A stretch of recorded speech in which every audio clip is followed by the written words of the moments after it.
عليكم ورحمة الله وبركاته. إن الحمد لله نحمده ونستعينه ونستغفره ونؤمن به ونتوكل عليه ونعوذ بالله من شرور أنفسنا ومن سيئات أعمالنا. من يهدي الله فلا مضل له ومن يضلله فلا هادي له.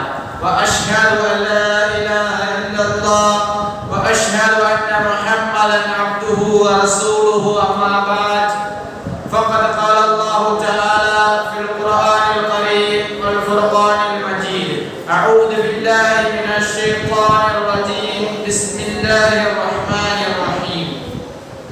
يا أيها الناس اتقوا ربكم الذي خلقكم من نفس واحدة فخلق منها زوجها وبث منهما رجالا كثيرا ونساء واتقوا الله الذي تساءلون به والأرحام إن الله كان عليكم رقيبا. وقال الله أيضا: يا أيها الذين آمنوا اتقوا الله حق تقاته ولا تموتن إلا وأنتم مسلمون. وقال الله أيضا الأخرى: يا أيها الذين آمنوا اتقوا الله وقولوا قولا سديدا يصلح لكم أعمالكم ويغفر لكم ذنوبكم ومن يطع الله ورسوله فقد فاز فوزا عظيما. وقال نبينا صلى الله عليه وسلم: إن أصدق الحديث كتاب الله وأحسن الهدى هدى محمد صلى الله عليه وسلم وشر الأمور محدثاتها وكل محدثة بدعة وكل بدعة ضلالة وكل ضلالة في النار. கண்ணியம் நிறைந்த அல்லாஹ், தொடக்கம் உன் பெயரால், தொடர்வது உன்னுடைய அருளால். உன்னுடைய அன்பும் அருளும் மக்களில் பூர்த்து மதீனத்தில் மலர்ந்து அறியாமை கால மக்களிடத்திலே தீனை கொண்டு போய் சேர்த்த எம்பெருமானார் முஹம்மது ஸல்லல்லாஹு அலைஹி வஸல்லம் அவர்கள் மீதும் அன்னலாரினுடைய வழியை அப்படியே பின்பற்றி வாழ்ந்த உத்தம சத்திய சஹாபாக்கள் மீதும் தபிஊன்கள் மீதும் தபஅ தாபிஈன்கள் மீதும் குறிப்பாக இந்த அவையிலே அமர்ந்திருக்கும் உங்களின் மீதும் என்னின் மீதும் உங்களது குடும்பத்தாரின் மீதும் என்னுடைய குடும்பத்தாரின் மீதும் அல்லாஹ்வினுடைய அன்பும் அருளும் என்றென்றும் நின்று நிலவட்டுமாக. அல்லாஹ் நல்லடியார்களே, அல்லாஹ் ரப்பல் ஆலமீன் எப்படி அவையிலே ஒன்று கூட்டினானோ அதே போன்ற நாளை ஜன்னத்துல் ஃபிர்தௌஸிலும் ஒன்று கூட்டுவானாக. அதிலும் குறிப்பாக நம்முடைய தூதர் முஹம்மது ரசூலுல்லாஹி ஸல்லல்லாஹு அலைஹி வஸல்லம் அவர்களோடும் அவர்களுடைய தோழர்களோடும் இருக்கக்கூடிய வாய்ப்பை நமக்கு தந்தருள் புரிவானாக. அன்பிற்கினிய அல்லாஹ்வின் நல்லடியார்களே, அன்பர்களே, அல்லாஹ் ரப்பல் ஆலமீன் இந்த உலகத்திலேயே பல உயிரினங்களை படைத்து அந்த பல உயிரினங்களையும் கட்டுப்படுத்தக்கூடிய ஒரு ஆற்றலை, ஒரு சிறந்த ஒரு படைப்பாக மனித சமுதாயத்தினரை படைத்திருக்கிறார். அந்த மனித சமுதாயத்தினர்கள் எப்படி வாழ வேண்டும், தன்னுடைய வாழ்க்கையை எப்படி அமைத்துக் கொள்ள வேண்டும் என்று அவன் வாழ்வதற்காக வேண்டி அல்லாஹ் ரப்பல் ஆலமீன் நமக்கு பகுத்தறிவு என்று சொல்லக்கூடிய ஒரு ஆற்றலை கொடுத்திருக்கிறார். அந்த மனித சமுதாயத்தினர்களை நேர்வழிப்படுத்துவதற்காக வேண்டி பல நபிமார்கள் வந்திருக்கிறார்கள். அதே போன்று எமக்காக வேண்டி அனுப்பப்பட்ட ரசூல் ஸல்லல்லாஹு அலைஹி வஸல்லம் அவர்கள் இந்த உம்மத்தினர்களை எந்த அளவிற்கு சீர்படுத்தி இருக்கிறார்கள். அல்லாஹ்வினுடைய தூதர் வருவதற்கு முன்பாக ஒரு கூட்டத்தினர் வாழ்ந்தார்கள். அவர்கள் எப்படிப்பட்டவர் என்று சொன்னால், அவருக்கு ஒரு பேர் இருக்கிறது, ஐயாமுல் ஜாஹிலியா, அறியாமை கால மக்கள்கள். எந்த அளவிற்கு வாழ்ந்தார்கள் என்று சொன்னால், பெண் குழந்தை பிறந்தால் கொன்று விடுவார்கள். ஒரு பெண்ணிடத்திலே 10 ஆண்கள் விபச்சாரம் செய்வார்கள். யாரை போன்று குழந்தை பிறக்கிறதோ அவர்தான் அந்த பெண்ணை திருமணம் முடித்துக் கொள்ள வேண்டும். அம்பை விட்டு சகனம் பார்ப்பார்கள். மதுவிலே மூழ்கி இருந்தார்கள். இப்படிப்பட்ட சமுதாயத்தை எல்லாம் மாற்றியது யார்? இப்படிப்பட்ட நபர்களை மாற்றியது யார்? வகுந்தும் அலா ஷஃபாத் வஹுஃபரத்து மினன்னார். அல்லாஹ்வுடைய புத்தகத்திலே பேசுகிறார். அவர்கள் நரக விளிம்பிலே இருந்தார்கள். நரகத்தினுடைய குழியினுடைய விளிம்பிலே இருந்தார்கள். அவர்களை அவன் பாதுகாத்தான் என்று அல்லாஹ் அவருடைய புத்தகத்திலே பேசுகிறார். எந்த அளவிற்கு அந்த நபி அந்த சமுதாயத்தை மாற்றினார்கள், அவர்கள் எந்த அளவிற்கு ஒரு அநியாயமான மக்களாக வாழ்ந்து வந்தார்கள். பிறகு இன்றைக்கு அவருடைய பேரை சொன்னால் கூட ஒரு துவாவோட ரலியல்லாஹு அன்ஹு அல்லாஹ் அவரை பொருந்திக் கொள்வானாக.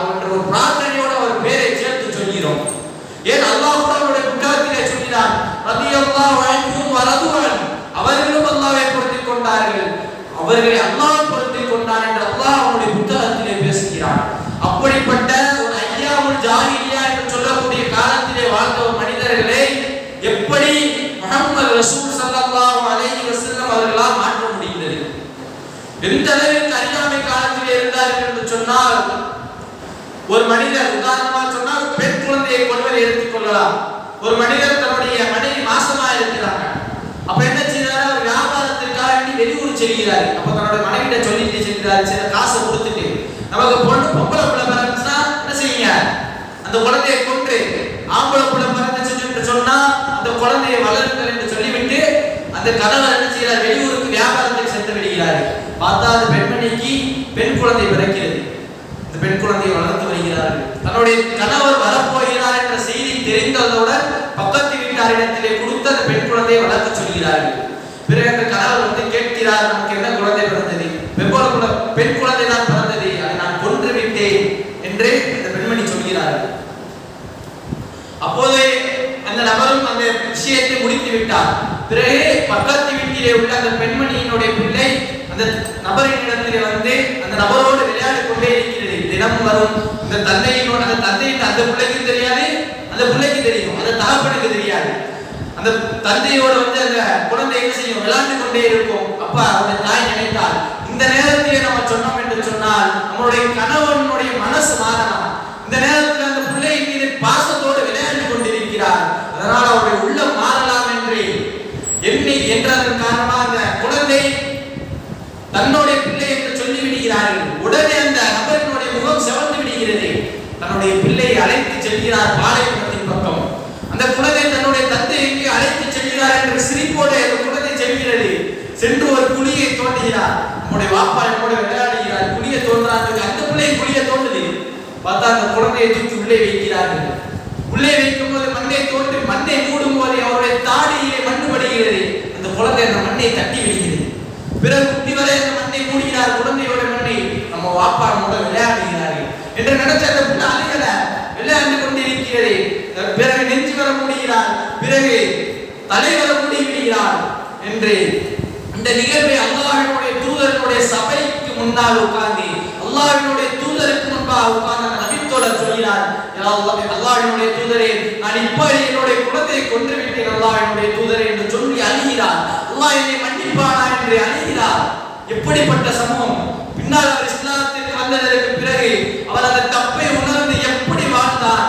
ஒரு நபித்தோழராக, ஒரு சொர்க்கத்திற்கு நன்மாராயம் சொல்லப்பட்ட ஒரு நபித்தோழராக வாழ்ந்தார். பார்த்தவர்களே, ஏன் திஹியத்துல் கல்பி என்று சொல்லக்கூடிய ஒரு நபித்தோழர், அவருடைய சமுதாயத்திலே பெண் குழந்தை பிறந்தால் அந்த நபித்தோழர் இடத்திலே கொடுத்து விடுவார்கள். இஸ்லாத்திற்கு வருவதற்கு முன்பாக அவர்தான் அனைத்து பெண் குழந்தைகளையும் குழி தோண்டி பிழைப்பார்.